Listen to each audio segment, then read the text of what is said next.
At 5:47 a.m.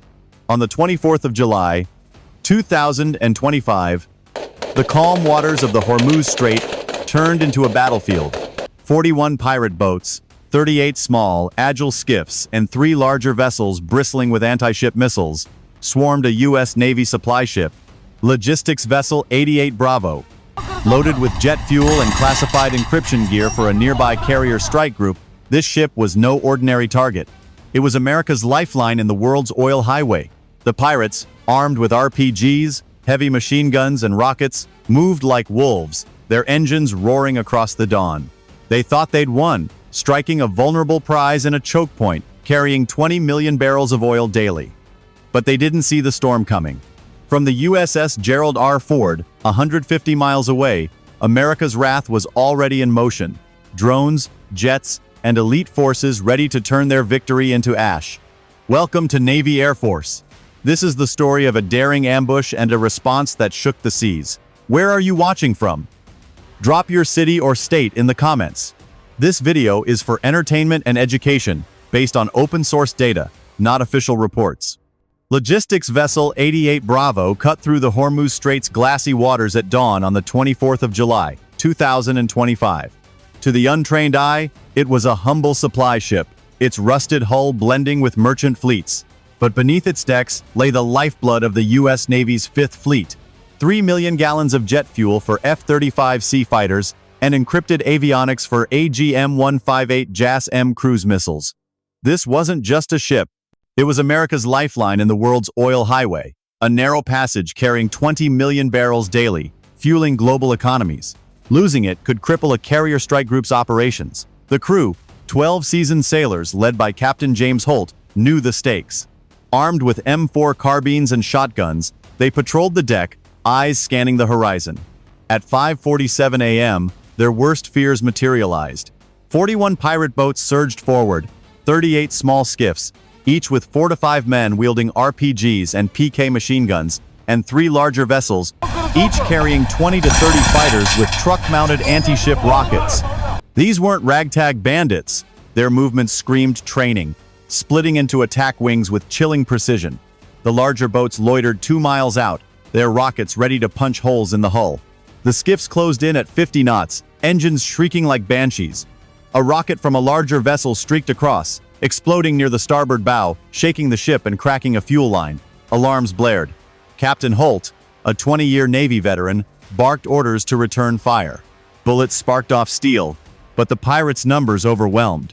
As the skiffs hooked grappling lines, Holt activated a silent distress beacon, its signal piercing the dawn to reach the USS Gerald R. 150 miles away. The pirates thought they'd struck gold, unaware their attack had triggered a storm of steel and fire. The Hormuz Strait, a global artery, was about to witness America's unrelenting resolve. At exactly 5:47 a.m. on July 24, 2025, the attack unfolded like a nightmare in the Hormuz Strait. The 3 larger pirate vessels hung back 2 miles out, their decks crowded with 20 to 30 fighters each. They unleashed the first salvo anti-ship rockets streaking across the dawn sky at Mach 0.8. One slammed into the logistics vessel 88 Bravo's stern, rupturing a bulkhead and igniting a small fire in the engine room. Alarms wailed as smoke billowed, forcing the crew to scramble. The 38 smaller skiffs surged forward at 50 knots, splitting into assault teams. Each boat carried 4 to 5 hardened pirates, their RPGs and PK machine guns spitting fire. They circled the ship like sharks, suppressing the American defenders with withering bursts. Captain James Holt shouted orders from the bridge, directing his 12 sailors to fire back with M4 carbines. Bullets ricocheted off steel, but the pirates' numbers were overwhelming. 2 Americans fell in the initial barrage, their bodies crumpling on the deck amid the chaos. As the skiffs hooked, grappling lines and pirates swarmed aboard, close-quarters combat erupted. Bayonets flashed in the dim light. 3 more U.S. sailors were cut down in brutal hand-to-hand fights near the cargo holds. The survivors, 7 in total, were overpowered, bound with ropes, and forced to kneel at gunpoint. Blood pooled on the deck, mixing with seawater. The pirates cheered, thinking victory was theirs. But in the frenzy, Holt glimpsed something chilling on one of the larger boats. Rocket launchers stamped with Iranian markings. far too advanced for typical Somali raiders. This wasn't random piracy. It hinted at a sponsored strike, perhaps to disrupt oil flows through the strait. With his last free moment, Holt slammed the distress beacon, its encrypted signal racing to the USS Gerald R. 150 miles away. The pirates secured the bridge, unaware the beacon had activated. They thought they had a way out. They forgot who rules the seas. The ship drifted toward the coast, contins in tow. But America's response was already inbound, a storm of precision and power. At 5:51 a.m., July 24, 2025, the silent distress beacon from logistics vessel 88 Bravo pierced the quiet command center of the USS Gerald R. Ford, anchored 150 miles away in the Arabian Sea. The bridge fell into focused tension, screens flickering with red alerts. Rear Admiral Laura Vance, a veteran of Gulf patrols, stared at the plot, her voice cutting through the hum of consoles. "This is no drill. Operation Desert Fang. Execute now." Crews sprang into action, the carrier's massive deck vibrating under the rush. Within 4 minutes, a symphony of power unfolded. 10 MH-60 Seahawk helicopters emerged from the hangars, their twin engines roaring as flight crews strapped in 120 Navy SEALs and Marine Raiders. Each operator carried suppressed M4 carbines, flashbangs, and breaching tools, their faces painted black for the dawn raid. The Seahawks' dipping sonars and door-mounted miniguns would provide cover during insertion, ensuring no pirate boat escaped the initial sweep. Simultaneously, 5 FA-18 Super Hornets lined up on the catapults, steam hissing as they armed with GBU-32 JDAM bombs and AGM-158 JASSM missiles. These jets, capable of Mach 1.8 speeds, would deliver precision strikes from 30,000 feet, their AN/APG-79 radars painting targets in real time. 20 MQ-25 Stingray drones buzzed into the air, their autonomous AI systems linking via secure networks to scout ahead. These unmanned marvels, with infrared cameras and bomb bays, could loiter for hours, identifying threats without risking lives. Beneath the waves, 2 UVs, sleek torpedo-shaped scouts, deployed from the carrier's submerged bays. Equipped with high-resolution sonar and encrypted uplinks, they glided silently toward the pirate fleet, mapping hull signatures and depths. Aboard the nearby Arleigh Burke-class destroyer, USS Delbert D. Black, the HELIOS laser system powered up, its high-energy beam ready to slice through metal at the speed of light. This experimental weapon, tested in recent exercises, could disable engines or ignite fuel tanks from miles away, a silent killer in modern naval warfare. The first drone feed streamed in, revealing the escalating threat.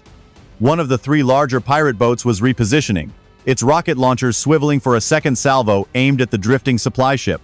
Pirates milled on deck, oblivious to the eyes watching from above. The UVs confirmed the boat's positions, their data fusing with satellite imagery for flawless targeting. Admiral Vance leaned forward, her team coordinating via Link 16. "No mercy for those who strike our flag. Launch all assets." The Seahawks lifted off in formation, rotors thumping like war drums. The Super Hornets catapulted skyward, afterburners flaring. The drones raced ahead, shadows in the dawn. 4 minutes. That's all it took for America to unleash hell. What would you do if you commanded the rescue? Drop your thoughts in the comments below. At 6:02 a.m., July 24, 2025, the Hormuz Strait erupted in a blaze of calculated fury. 20 MQ-25 Stingray drones, silent predators of the sky, swept low over the churning waves. Their AI brains processed thermal data in milliseconds, locking onto 8 pirate boats, 6 nimble skiffs buzzing like hornets, and 2 larger vessels looming like sharks.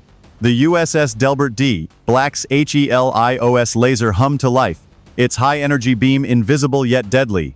From 2 miles out, it sliced through the larger boat's rocket launchers, superheating metal until fuel tanks ignited. Explosions bloomed like fireworks, shards of hull raining into the sea amid screams cut short by the blast waves. The drones pressed the attack, weaving through smoke to drop precision microbombs. The skiffs disintegrated in fiery plumes, water boiling from the impacts. Pirates leaped overboard, but the ocean offered no mercy. 10 MH-60 Seahawk helicopters arrived seconds later, their rotors thumping a rhythm of impending doom. Hovering above the logistics vessel, 88 Bravo ropes uncoiled like striking cobras. 120 Navy SEALs and Marine Raiders descended, boots hitting the deck in synchronized thunder. They fanned out, suppressed M4 carbines barking controlled bursts. Pirates fired back wildly, RPGs streaking harmlessly into the water. A SEAL team leader whispered over comms, "Bridge, clear in 30, go hot!" In 7 brutal minutes, the deck was theirs. Breaching the bridge with flashbangs, they neutralized 3 hostiles in a storm of gunfire and smoke. Below, in the cargo hold, the 7 American hostages huddled, bound and bruised. Medics cut their ropes, stabilizing wounds from the initial assault. No further U.S. casualties. Training and tech turned chaos into clockwork. As the ship stabilized, one UV surfaced its data stream. 12 miles inland, a pirate base nestled in a rocky inlet, its bunkers stocked with crates bearing Iranian serial numbers. Advanced rockets, drone parts, proof of Tehran's shadow hand, fueling chaos to choke the strait. Rear Admiral Laura Vance's voice crackled, "End the source. Full strike." 5 FA-18 Super Hornets dove inland from 30,000 feet. Afterburners glowing. They unleashed GBU-32 JDAM bombs, smart munitions guided by GPS to pulverize concrete.